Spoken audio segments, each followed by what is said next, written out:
नमस्कार दोस्तों, स्वागत है आप सभी लोगों का स्टडी ग्लोब्स पर। हो सकता है कि आज के लेक्चर से आप लोग सहमत ना हो। जिस तरीके से मैं आपको एक्सप्लेन करने वाला हूं, कुछ शब्द जो है वो भी आप लोगों को पसंद ना आए, लेकिन क्या करें, आप लोगों के सामने वो शब्द रखना जरूरी है, उसको एक्सप्लेन करना जरूरी है। हाल ही के अंदर बिहार की जो राजनीति है वो बहुत गरमाई हुई है। हाल ही के अंदर इलेक्शंस को लेकर भी बहुत ज्यादा कंट्रोवर्सी जो है वो बिहार को झेलनी पड़ी थी, लेकिन अब जो है वापस से एक कंट्रोवर्सी क्रिएट हो चुकी है। इतिहास की अगर हम लोग बात करें तो आप लोग को पता होगा कि बिहार पूरे भारत के अंदर एकमात्र स्टेट ऐसा बना था जिसने जाति के आधार पर जनगणना करवाना शुरू किया था कि यादव कौन है, राजपूत कौन है, ब्राह्मण कौन है, इसके आधार पर एक जातिगत जनगणना जो है वो सबसे पहले बिहार ने करवाई थी। हाल ही के अंदर रिजर्वेशन को लेकर बिहार जो है चर्चा में रहा था, लेकिन एक नई कंट्रोवर्सी जो है वो क्रिएट हो चुकी है बिहार के अंदर, और उसकी जो आग है, उसकी जो विचारधाराएं हैं वो अफ्रीका तक पहुंच चुकी हैं। क्या इतनी जबरदस्त विचारधाराएं हैं?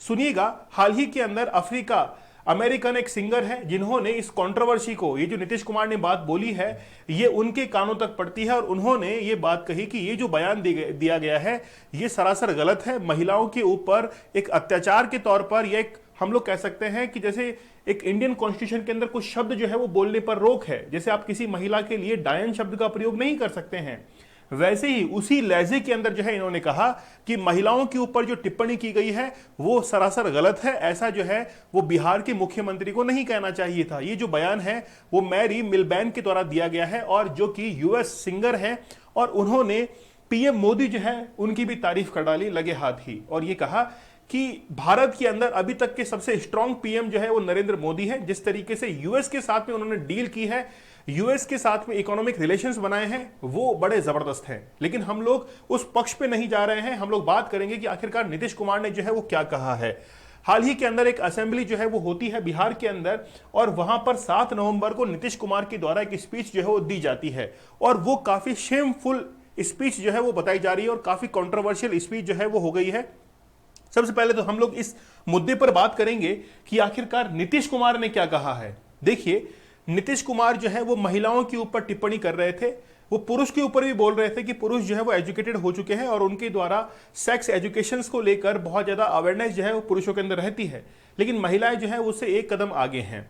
इन्होंने कहा कि महिलाएं जो है वो शिक्षित है। जब भी पुरुष और महिला के बीच में कोई इंटरकोर्स होता है, उस समय जब भी पुरुष इजैकुलेट करता है तो उसको जो है वो वेजाइनल एरिया के बाहर जो है वो इजैकुलेट कर देना चाहिए। मैं ये शब्द जो है वो बोलते हुए अपने आप में ही शर्मिंदा हो रहा हूं, लेकिन क्या करें, राजनीति के अंदर आप लोगों ने इन शब्दों का प्रयोग कर डाला है, तो जो है लोगों तक ये बात जो है पहुंचनी चाहिए। मैं आपको थोड़ा सा एक्सप्लेन करके बता रहा हूं, वीडियो तो मैं नहीं दिखा सकता हूं, बस आपको थोड़ा सा एक्सप्लेन मैं कर सकता हूं। क्या वाकई में नीतीश कुमार का ये बयान जो है वो सही था, गलत था, इस पर तो हम लोग बात नहीं करेंगे, लेकिन कुछ लीडर्स जो है उन्होंने कहा, जैसे हम लोग बात करें राबड़ी देवी की, खैर इन्होंने जो है इनका पक्ष ही लिया है कि हो जाता ही कई बार जो है वो गलती हो जाती है, शब्दों के अंदर बोलते वक्त जो है वो उलटफेर हो जाता है। पीएम मोदी ने जो है वो पूरा का पूरा विपक्ष जो है उसको ही घेर लिया था कि ये पूरा का पूरा जो है इंड जो अलायंस बना है अभी, है ना, विपक्ष का बना है, उसको लेकर ही इन्होंने जो है वो टिप्पणी कर डाली थी। लेकिन वाकई में असेंबली के अंदर ये जो बयान देना काफी शेमफुल है। मैं भी जो है इसके विपक्ष में ही हूं, कोई इसका पक्ष मैं नहीं लेने वाला हूं, क्योंकि एक टिप्पणी जो है जिसको प्राइवेट जो है वो रहना चाहिए था, इसको पब्लिकली जो है वो इन्होंने अनाउंस किया, बोला, और साथ में एक इशारा जो है वो मीडिया की तरफ भी कर दिया कि मीडिया जो है इसको ध्यान से सुन ले और इस चीज को जरूर कवर करे। बाद में फिर ज्यादा कंट्रोवर्सी क्रिएट होने लगी, तो फिर इन्होंने जो है अपोलॉजी यानी कि माफीनामा जो है वो भी दर्ज किया, लेकिन एक लोकल मीडिया के सामने। लेकिन बस बात यह है कि आखिरकार ये जो महिला आप लोग देख रहे हैं, सिंगर आप लोग देख रहे हैं, इन्होंने इस मुद्दे को क्यों उठाया है? क्या ये जायज है? क्या किसी विदेशी को भारत के इंटरनल जो मामले हैं उन पर बोलने का हक है? देखिए, जब भी महिलाओं की बात आती है तो आप लोगों ने मीटू कैंपेन का नाम जरूर सुना होगा। मीटू कैंपेन अफ्रीका से ही शुरू हुआ था, और वो तरह तरह के विभिन्न विभिन्न देशों में जो है वो फैलना शुरू हुआ था। भारत तक भी उसकी लपटें आई थी, और बहुत सारी अभिनेत्रियां ऐसी थी जिन्होंने उसके बारे में बोला और ये कहा कि हमारा जीवन भी कुछ इस तरीके से रहा है कि जब हम लोग अपने टीनेजर की एज के अंदर थे तो हमारे साथ में सेक्सुअल हरेसमेंट, फिजिकल हरेसमेंट जो है हुए थे, और ये महिलाएं जो बोल पा रही थी ये मीटू कैंपेन के तहत ही बोल पा रही थी। तो ये बात तो सही है, इसके अंदर भी जो है वो कोई गलत बात नहीं है कि कोई महिला जो है इसका पक्ष ले रही है। क्योंकि मीटू कैंपेन के अंदर जब वो एक देश से शुरू हुआ था तो बहुत सारी महिलाएं जो है वो एक मंच पर आकर खड़ी हो गई थी। आज भी वैसा ही हो रहा है कि नीतीश कुमार के बयान को देखते हुए बहुत सारी महिलाएं जो हैं वो इनका अपोज कर रहे हैं कि आप जो है ऐसी बातें असेंबली के सामने और पब्लिक के सामने नहीं कह सकते हैं, आपको ये बात जो है वो शोभा नहीं देती है। लेकिन आखिरकार ये जो महिला हैं जो कि अमेरिकन अफ्रीकन एक सिंगर है, इन्होंने क्या कहा? इन्होंने कहा कि वाई शी सपोर्ट मोदी, यानी कि आखिरकार इन्होंने सपोर्ट क्यों किया है। इन्होंने कहा है कि the answer is simple, I love India. कह रही हैं कि I love India and I believe prime minister Modi is the best leader for India and the progress of Indian citizen, he is the best leader for the US India relationship. हाल ही में आपको पता होगा कि यूएस जो है वो भारत के सामने झुकता नहीं था, लेकिन मोदी जी जब प्राइम मिनिस्टर बने थे उसके बाद से जो रिश्ते हैं उसके अंदर बहुत ज्यादा आप लोग देख सकते हैं कि गर्माहट जो है वो आने लग गई है। गर्माहट मींस हमारे रिलेशन जो है वो काफी स्ट्रांग हो चुके हैं यूएस के सामने। क्योंकि आप लोग को पता होगा कि हाल ही में जब कनाडा और इंडिया के बीच में जब विवाद चल रहा था उस समय यूएस ने भी ये कह दिया था कि पहले हमारे पास में सबूत लेके आओ। वो डायरेक्टली जो है इंडिया के अगेंस्ट में नहीं आया था।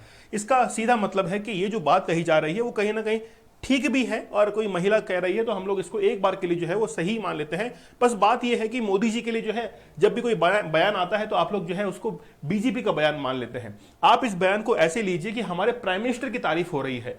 भाई ये देखिए, जब राहुल गांधी विदेश यात्रा पर जाते हैं, यूरोप के अंदर जाते हैं, तो प्राइम मिनिस्टर की जब भी वो बुराई करते हैं तो एक व्यक्तिगत तौर पर ऐसा नहीं होना चाहिए। मैं किसी पार्टी को लेकर नहीं कह रहा हूं, आप लोग समझिएगा। मैं कह रहा हूं कि हमारे पीएम की जो छवि है ना वो पूरे विश्व के अंदर बड़ी जबरदस्त होनी चाहिए, चाहे वो बीजेपी से बने, चाहे कांग्रेस से बने या फिर अदर किसी पार्टी से बने। हमको हमारे पीएम को हमेशा ऊपर जो है वो दिखाना चाहिए, कभी भी जो है इनके अगेंस्ट में नहीं बोलना चाहिए, कैसे भी फिर वो हों। क्योंकि हो सकता है कि आज जो है वो पार्टियां तो चेंज होती रहती हैं, राजनीति चीज ही ऐसी है जो कि अपने आप में रंग जो है वो बदलती रहती है, लेकिन हमारे जो पद है उसको हमको बहुत शोभनीय जो है बहुत अच्छी तरीके से उसको जो है वो ट्रीट करना चाहिए, रेस्पेक्ट जो है वो करना चाहिए। लेकिन नीतीश कुमार जो है इन्होंने भी इसको अपोलाइज किया और ये कहा कि मुझसे जो शब्द निकले हैं वो गलत निकले हैं, मैं अपने शब्दों को वापस लेता हूं, मैं बस सेक्स एजुकेशन को लेकर बोलना चाह रहा था। लेकिन क्या वाकई में नीतीश कुमार ने जो बात कही है वो कुछ हद तक सही है? क्या हम लोग इसको एक बेस जो है वो समझ सकते हैं? देखिए, सबसे पहले हम लोग अगर बिहार की बात करें तो बिहार की जनसंख्या 13 करोड़ के आसपास है, और अगर हम लोग पॉपुलेशन की बात करें तो आप लोग देख सकते हैं कि पूरे भारत के अंदर जो बिहार है वो एरिया वाइज 12th रैंक रखता है। एवरेज जो लिटरेसी है वो 61.80 है। पॉपुलेशन रैंक के अंदर 3rd नंबर पर है। अगर पूरे भारत में जनसंख्या का स्थान देखें तो तीसरे नंबर पर जो है वो बिहार है। टोटल एरिया से हमको कोई मतलब नहीं है। अब देखिए, बिहार के अंदर जो फर्टिलिटी रेट है वो 3.3 है। मतलब एक महिला अपने लाइफ स्पान के अंदर लगभग 3.3 जो बच्चे हैं, आप लोग इसको मान सकते हैं कि 4 बच्चों को वो जो है वो जन्म देती है एक महिला। अब ऐसी कितनी महिलाएं होंगी जो कि एवरेज जो है वो 4 बच्चों को या फिर 3 बच्चों को जन्म देती है? इसीलिए पॉपुलेशन के अकॉर्डिंग हम लोग देखें तो बिहार जो है वो पूरे भारत के अंदर तीसरे स्थान पर है। क्या वाकई में ज्यादा है? तो हम लोग कहेंगे कि हाँ, ज्यादा तो है ही। लेकिन यहां पर हम लोग सिक्किम जो है इस स्टेट को देखना चाहेंगे। सिक्किम की जो फर्टिलिटी रेट है वो पूरे भारत के अंदर बहुत कम है और वो केवल 1.1 जो है वो बन चुकी है। तो एक महिला जो है वो एक बच्चे को जन्म देती है अपने जीवन काल के अंदर। इसी से चिंतित होकर सिक्किम की जो सरकार है उन्होंने कहा कि अब से अगर किसी के एक बच्चा होता है, 2 बच्चा होते हैं, 3 बच्चे होते हैं तो उसका खर्च जो है वो सिक्किम की सरकार उठाएगी और हर महीने एक बच्चे को 6,700 रुपए जो है उसके अकाउंट में ट्रांसफर किए जाएंगे, मतलब उसकी मदर के अकाउंट में ट्रांसफर किए जाएंगे। मतलब सिक्किम की सरकार जो है इस फर्टिलिटी रेट को देखते हुए वहां पर इंक्रीज करना चाहती है फर्टिलिटी रेट को, ताकि वहां पे पॉपुलेशन जो है वो बैलेंस के अंदर रहे। अगर हम लोग जापान की बात करें तो जापान के अंदर भी 1.4 है। विश्व के अंदर सबसे कम फर्टिलिटी रेट जो है वो अभी जापान के अंदर देखी जा रही है। इसलिए जापान के अंदर 10% घर जो है वो खाली पड़े हैं, क्योंकि उनको रहने के लिए वहां पर रहने के लिए जनसंख्या है ही नहीं उनके पास में। जापान की सरकार ने यह तक कह डाला था कि अगर कोई बाहरी नागरिक हमारे देश में आकर जनसंख्या में वृद्धि करता है तो हम लोग जो है सरकार की तरफ से उसको अप्रिशिएट करेंगे। ठीक है, तो ये जो है वो पूरे विश्व के अंदर सबसे कम फर्टिलिटी रेट वाला देश है। और यहां पर आप लोग देख सकते हैं भारत के अंदर सिक्किम जो है वो सबसे कम फर्टिलिटी रेट वाला एक देश है। ठीक है, तो इसके बिहाफ पर हम लोग ये देख सकते हैं कि बिहार की जनसंख्या वाकई में ज्यादा तो है, लेकिन ये बयान देना सरासर गलत है, महिलाओं के विपक्ष में है कि आप खुले तौर पर एक सीएम होने के नाते जो है ऐसा बयान नहीं दे सकते हैं। मैं क्षमा चाहूंगा कि मैंने शुरुआत में जिन शब्दों का प्रयोग किया, लेकिन क्या है कि किसी चीज को एक्सप्लेन करने के लिए बताना उस चीज को जरूरी होता है।